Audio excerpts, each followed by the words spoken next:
सात संगत जी प्यार से कहना धन निरंकार जी। सात संगत जी आज दासी एक ऐसी साखी लेके आई है प्यारी सात संगत जी, जिसमें कि किसी का भी समय एक सा नहीं रहता। जैसा भी हो वो आगे निकल जाता है और अच्छा बन जाता है। सात संगत जी ऐसे ही एक बार की बात है, सुनीता और उसकी माँ इकट्ठे रहते थे। प्यारी सात संगत जी वह बहुत गरीब थे और प्यारी सात संगत जी जैसे उन्होंने अपने घर बार का इधर उधर का काम करके, किसी के बर्तन किसी के झाड़ू पोछे लगाकर प्यारी सात संगत जी वो दोनों माँ बेटी गुजारा करते थे। और सात संगत जी ऐसे ही समय बीतता गया, क्योंकि प्यारी सात संगत जी उसने माँ ने ही बच्ची को पाल रही थी, क्योंकि जब छोटी बच्ची थी तो उसके पिता गुजर गए थे। सात संगत जी वो दोनों माँ बेटी बहुत ही प्यार से बहुत ही अच्छी तरह से रहती थी। बेटी भी अपनी माँ का बहुत अच्छी तरह से ध्यान रखती थी, कभी उसको अकेला नहीं रहने देती थी। ऐसे ही सात संगत जी उसकी माँ बूढ़ी होती चली गई और माँ को चिंता होने लगी कि बेटी जवान है, अब मुझे इसका हाथ पीले कर देने चाहिए, ताकि कुछ नहीं भरोसा कि पल का भी कि क्या से क्या हो जाए।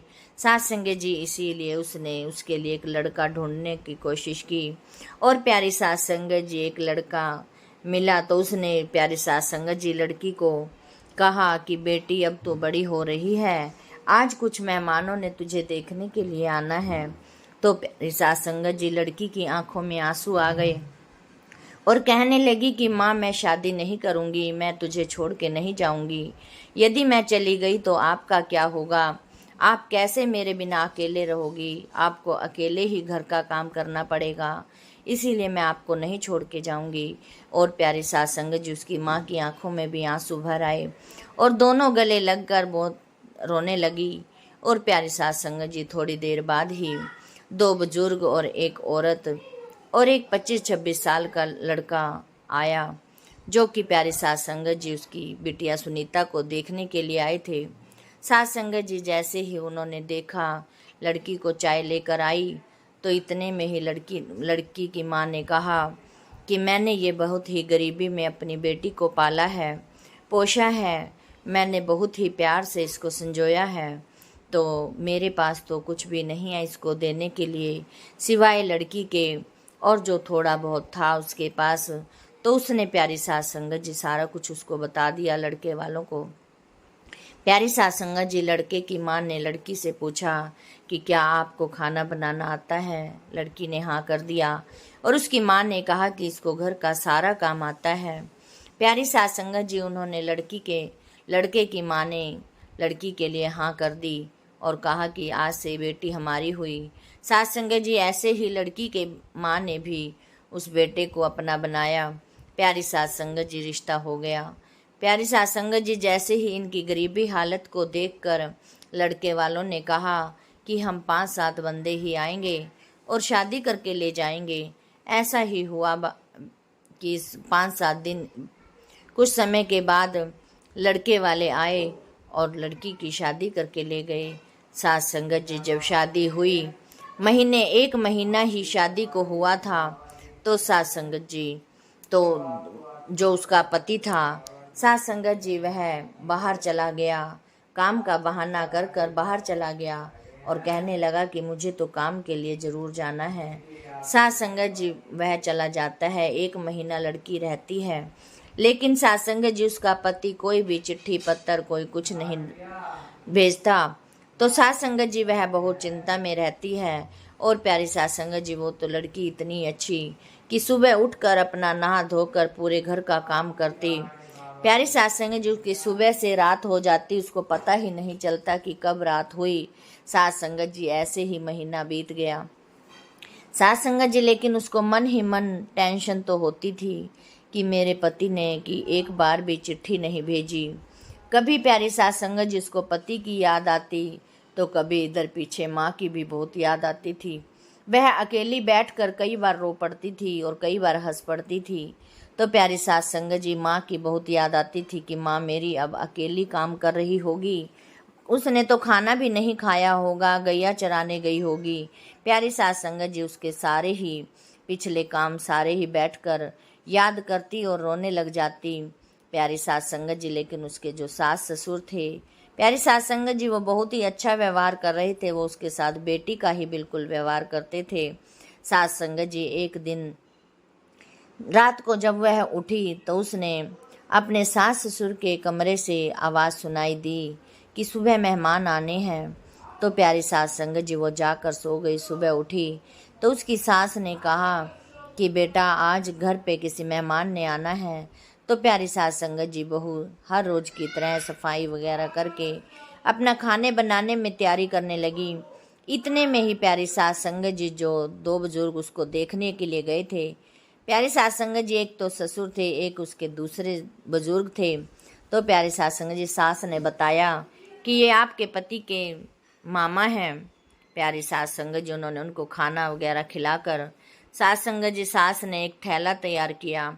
उसमें कुछ कपड़े, कुछ शीशे धागे वगैरह कुछ डाल के उसको बहू को दे दिया कि बेटा आप इनके साथ मामा जी के साथ जाओ। रास्ते में आपके माँ का भी घर मिलेगा, आप अपनी माँ से भी मिल लेना और आप अपने पति के पास जाओ। उसको के पास तो आने का समय नहीं है, काम में बहुत ज़्यादा व्यस्त है। तो आपको मामा जी का रास्ता भी वहीं से है, तो आपको ये आपके पति के पास छोड़ देंगे। सास संगत जी वह अपने ससुर के साथ ही, मामा ससुर के साथ ही चली जाती है और प्यारी सास संगत जी सास के गले लग जाती है। कहने लगती है कि माँ आप अकेले काम कैसे करोगी, मुझे भी आपकी वहाँ पर याद आएगी। प्यारी सास संगत जी इतने में सांस भी मन भर आता है और अपने गले लगा लेती है कि आपने तो मेरी आदत ही बिगाड़ दी है कि मुझसे तो अब घर का काम होगा नहीं और मुझे भी आपकी बहुत याद आएगी। और प्यारी सास संगत जी सास ने एक मोबाइल नंबर भी सरपंच, वहीं गांव के सरपंच का मोबाइल नंबर भी दिया। प्यारी सास संगत जी उस समय मोबाइल तो नहीं होते थे, एक पीसीओ नंबर दिया कि आपको जब भी हमारी याद आए तो आप फ़ोन ज़रूर कर लेना। प्यारी सास संगत जी वह मामा ससुर के साथ चली जाती है और रास्ते में उसकी माँ का गांव पड़ता है। वहाँ पर अपनी माँ से मिलने जाती है। माँ के गले लगकर खुशी के कारण बहुत रोने लगती हैं और प्यारी सास संगत जी माँ ने खाना खिलाया और रात के लिए प्यारी सास संगत जी उन दोनों को टिफ़िन बांध कर दे दिया कि रास्ते में रात पड़ेगी तो खा लेना। सास संगत जी वह फिर दोनों चले गए और सास संगत जी जब जाते हैं वहाँ पर उसके पति के घर, तो सास संगत जी वहाँ पर ताला होता है। मामा ने पड़ोस के वहाँ से चाबी ली और ताला खोला, अंदर चले गए और कहने लगे बहू अभी तुम्हारे पति काम पर गए हुए हैं, वो शाम को आ जाएंगे। सास संगत जी इतने में वह सुनीता अपना कमरा सजाने लगी, अपना घर बिखरा हुआ था उसकी साफ सफाई करने लगी। रसोई में बर्तन जूठे पड़े थे वो मांजने लगी। सास संगत जी करते करते शाम हो गई। प्यारी सास संगत जी उसके पति उस दिन नहीं आए। सास संगत जी उनके मामा ने कहा, पड़ोस से पता चला कि आज फैक्ट्री में काम ज़्यादा था तो इसीलिए वो घर नहीं आए। सास संगत जी दूसरे दिन भी यही रूटीन बनी कि उसने मामा जी को खाना बनाकर खिलाया, खुद भी खाया और शाम तक साफ सफाई कर प्यारी सास संगत जी वह अपने पति का इंतजार करने लगी। तो शाम को पति आए तो सास संगत जी मामा जी को देखकर गुस्से में बोले, अपनी पत्नी को देखकर गुस्सा आ गया और गुस्से में बोले कि इसको यहाँ पर क्यों लेकर आए हो। सास संगत जी उसको देखते ही, उसकी आवाज़ सुनते ही सुनीता की रूह कांपने लगी, पैर कांपने लगे कि ये क्या हो गया। सास संगत जी लेकिन वह उसने खाना तैयार किया हुआ था तो सास संगत जी उसने मन आँखों में आंसू भरे, उसने अपने पति को भोजन आगे रख दिया और उसने भूख से सुबह से नहीं खाया था तो सास संगत जी और घर का भी बना हुआ मिला तो उसने एकदम पेट भर खा लिया और सास संगत जी सो गया। सुबह प्यारी सास संगत जी उठे तो मामा ने नाश्ता वगैरह करके तो बहू को सिर पर हाथ फेरा कि बेटा आपने अभी इसी घर में रहना है, आपने ही इसको देखना है कि मैं आता जाता रहूँगा। और प्यारी सास संगत जी मामा जी वहाँ से चले गए। लेकिन सास संगत जी उनके घर का यही रवैया होने लगा कि कई बार वो उसका पति आता और कभी न आता और कभी वो उसको मारने भी लगा था। कोई भी बात होती तो उसको मारने पड़ता। यदि उसकी पत्नी कुछ बोलती, सुनीता कुछ बोलने लगती तो वो मारने पड़ जाता कि मेरा तेरा रिश्ता कोई नहीं है, तेरी मेरी ज़बरदस्ती से शादी हुई है, मैं इसीलिए तेरे साथ कोई रिश्ता नहीं रखना चाहता। सास संगत जी और वह रोने लग जाती, दिन भर टेंशन में लगी रहती। सास संगत जी ऐसे ही एक दिन सुबह उसका पति काम पर चला गया और पीछे से जब वो झाड़ू लगा रही थी तो सास संगत जी एक आवाज़ सुनाई दी उसे कि बहन आप ठीक हो, आप कौन हो? प्रकाश, उसकी पति का नाम प्रकाश था। तो कहने लगी कि आप प्रकाश की कौन हो? सास संगत जी जब उसने एकदम ऊपर चेहरा किया, देखा तो अपने से 5-6 साल बड़ी लड़की एक सामने खड़ी थी। तो उससे कहने लगी कि मैं, आप मुझे दीदी बोल सकते हो, मैं आपके पड़ोस में ही रहती हूँ, प्रकाश से आपका क्या रिश्ता है? तो उसने सारी बात बताई। कहने लगी कि मेरा वो पति है और मैं पहले गांव रहती थी अपने सास ससुर के पास, अब मैं यहाँ पर आ गई हूँ। तो प्यारी सास संगत जी, उसने जो पड़ोसन थी, उसने प्यारी सास संगत जी उसको बड़ा ही आपस में प्यार हो गया।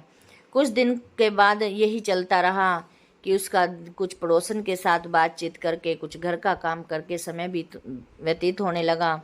प्यारी सास संगत जी, जो उसकी सास ने उसको थैला कपड़े का दिया था, एक दिन वो खोल कर देखने लगी कि माँ जी ने इसमें कुछ कपड़े दिए थे, तो मैं देख ही लेती हूँ।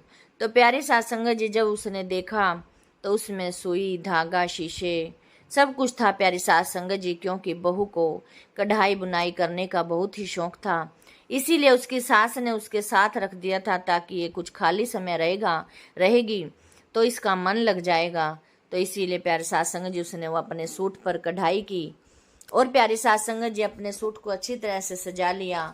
तो सास संगत जी जब वो पड़ोसन आई तो उसने देखा कि ये तो कढ़ाई वगैरह बहुत अच्छी करती है।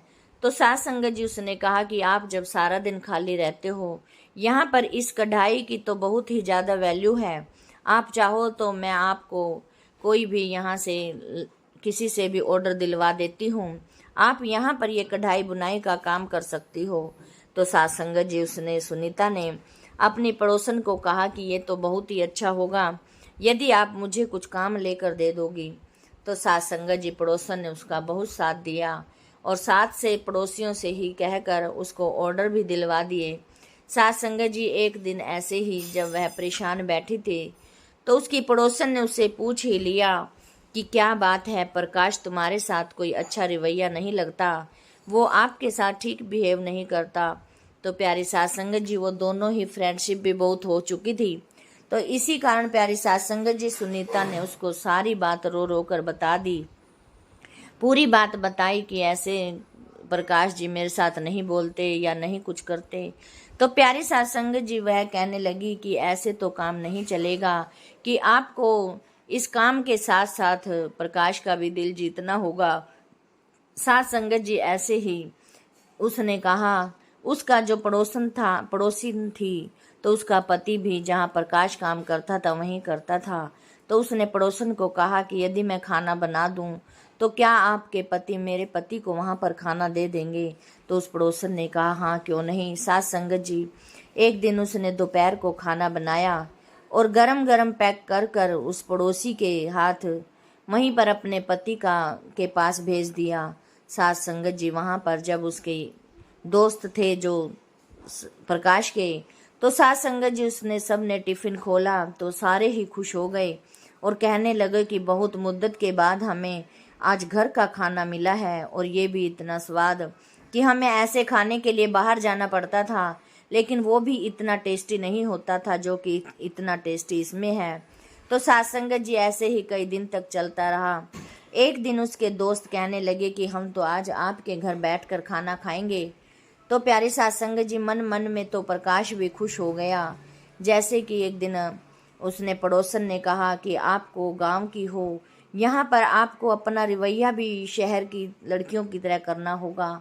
एक दिन उसको एक अच्छा सा सूट सिलवा कर दिया और प्यारी सास संगत जी पार्लर रह गई, उसको तैयार करके छोड़ा। तो प्यारी सास संगत जी जैसे ही प्रकाश बाहर से आया तो वो एकदम देखकर सुनीता को हैरान हो गया कि, लेकिन कुछ मुंह से नहीं बोला।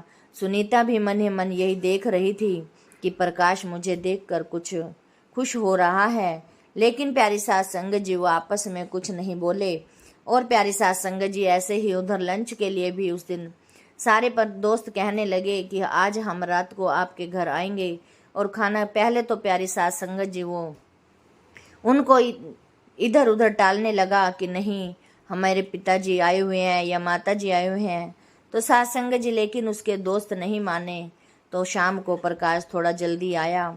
उस दिन प्यारी सास संगत जी वह अपनी पत्नी के साथ पहली बार बोला कि मेरे दोस्त शाम को खाने पर आएंगे, आप थोड़ा सा खाना बना लेना। प्यारी सास संगत जी सुनीता इसी ही बात में बहुत खुश हो गई कि आज मेरा पति मुझसे पहली बार बोला है। सास संगत जी उसने बहुत ही खुशी खुशी से कई तरह के पकवान बनाए, भोजन बनाया और प्यारी सास संगत जी उसके दोस्त आ गए। उसने सारा ही खाना टेबल पर लगा दिया और प्यारी सास संगत जी उसके दोस्त भी उसकी पत्नी को देखकर हैरान हो गए और बोलने लगे कि आपकी पत्नी तो बहुत सुंदर है, आप तो बड़े भाग्यों वाले हो जो कि आपको इतनी पत्नी सुंदर मिली है और इतनी सुशील मिली है, जो कि सबका ही आव भाव भी बहुत अच्छा करती है। तो सास संगत जी ऐसे ही वो बहुत खुश हो गया और मन ही मन प्रकाश भी बहुत खुश हो गया। सास संगत जी अब प्रकाश समय पर हर रोज घर आने लगा। उसका थोड़ा थोड़ा अपनी पत्नी में थोड़ा सा मोह आने लगा। और प्यारी सास संगत जी फिर एक दिन ऐसा हुआ कि उसका पति घर नहीं आया शाम को। और प्यारी सास संगत जी वह इंतजार करती रह गई, मन परेशान होती रह गई। उस दिन वो नहीं आया। सास संगत जी दूसरे दिन भी नहीं आया। तीसरे दिन प्यारी सास संगत जी वह अपनी पड़ोसन के घर गई और कहने लगी कि आपके पति ने, मेरे पति वहाँ मिले होंगे, कुछ बताया क्या? प्यारी सास संगत जी उन्होंने उसके पड़ोसन के पति ने बताया कि कुछ फैक्ट्री में कुछ लोगों को काम से निकाल दिया है, उसमें उसके पति भी हैं। तो प्यारी सास संगत जी वह बहुत टेंशन में हो गई और फिर कहने लगी कि अब क्या करूं। प्यारी सास संगत जी चौथे पांचवें दिन उसके पति के दोस्त के कोल उसके जो पड़ोसन का पति था उसके पास आया और कहने लगे कि भाई अब हम इसका खर्चा नहीं उठ सकते, आप इसको यहाँ से ले जाओ। प्यारी सास संगत जी, उसकी पड़ोसन और उसका पति और प्यारी सास संगत जी वह सुनीता तीनों ही सास संगत जी उसके दोस्त के घर गए। वहाँ पर प्यारी सास संगत जी प्रकाश नशे की हालत में धुत पड़ा हुआ था। प्यारी सास संगत जी जैसे कैसे उसको घर लेकर आए। सास संगत जी जब सुबह प्रकाश की नींद खुली तो वह इधर उधर देखने लगा और कहने लगा कि मैं यहाँ कैसे आ गया। तो सास संगत जी उसकी पत्नी ने रो रो कर सारी घटना बताई और कहने लगी कि अब तो आपके दोस्तों ने भी हाथ खड़े कर दिए थे, आप वहाँ पर थे। प्यारी सास संगत जी, उसके पड़ोसन और उसका पति भी उसको प्यार से समझाने लगे कि आपको ऐसा नहीं करना चाहिए, आपका सुंदर परिवार है, आपके माता पिता हैं, सुंदर बीवी है। और प्यारी सास संगत जी इतने में उसकी पत्नी ने भी कुछ पैसे जमा कर लिए थे। तो सास संगत जी अब वह प्रकाश बदल चुका था और प्यारी सास संगत जी उसने अपनी पत्नी से गलती मांगी। और जब उसकी पत्नी फिर जो जमा की हुई राशि थी वो भी और थोड़े से गहने भी अपने उसने पति के हाथ में रख दिए। कहने लगे कि आप कोई छोटा मोटा काम धंधा शुरू कर लो और फिर हम उसी से सही गुजारा कर लेंगे। सास संगत जी, उसके पति पहले तो मना करने लगा, लेकिन जब उसके पड़ोसन ने और उसके पति ने तो ज़बरदस्ती ये किया, मनाया, तो प्यारी सास संगत जी वह मान गया और उसने काम शुरू कर लिया। इतने में प्यारी सास संगत जी वो दोनों ही खुश रहने लगे। तभी प्यारी सास संगत जी उसकी पत्नी सुनीता ने कहा कि चलो हम माँ बापा को भी अपने साथ ले आते हैं, क्योंकि हम यहीं पर इकट्ठे मिलकर रहेंगे। सास संगत जी, उसका पति अपनी माता पिता के पास गया और रास्ते में सुनीता की माँ का घर भी आया। वहाँ पर भी जाकर अपने सासू माँ से भी मिले और प्यारी सास संगत जी बहुत ही खुश हुए और जाकर अपने माँ बापा को लेकर वापस प्यारी सास संगत जी उसी शहर में आ गए जहाँ पर उन्होंने काम शुरू किया था। और प्यारी सास संगत जी वो चारों ही एक जगह बड़ी ही खुशी आनंदित से रहने लगे। सास संगत जी, इसीलिए कहते हैं कि वक्त हमारा एक सा नहीं रहता, हमें सिर्फ नियति से काम करना चाहिए। नीति में ही सास संगत जी बरकत है, यदि हम अपनी नीयत को साफ रखेंगे। प्यारी सास संगत जी, जब तक उसका पति डगमगा रहा था तब तक उसके दिन खराब थे। साथ संगत जी, जब उसकी नियति चेंज हो गई तो साथ संगत जी अपने आप दिन भी चेंज हो गई। प्यारी साथ संगत जी, इसीलिए कहते हैं कि किसी का भी समय एक जैसा नहीं रहता। आज यदि धूप है तो कल छाँव जरूर आएगी। साथ संगत जी, ऐसे ही प्यारी साथ संगत जी, हमें इन साखियों से, इन कहानियों से प्यारी साथ संगत जी यही शिक्षा मिलती है कि हमें संतोष रखना चाहिए, अपने अंदर धैर्य रखना चाहिए। जैसे कि उसकी पत्नी सुनीता ने अपने अंदर विश्वास, अपने आप अंदर शांति रखी तो प्यारी साथ संगत जी सब कुछ ही ठीक हो गया। साथ संगत जी, ऐसे ही दासी को भी प्यारी साथ संगत जी सुमत आ जाए, दासी भी प्यारी साथ संगत जी अपने अंदर शांति धैर्य रख सके। साथ संगत जी, दासी के इस चैनल को सब्सक्राइब जरूर कर देना। प्यारी साथ संगत जी, प्यार से कहना, धन्य निरंकार जी।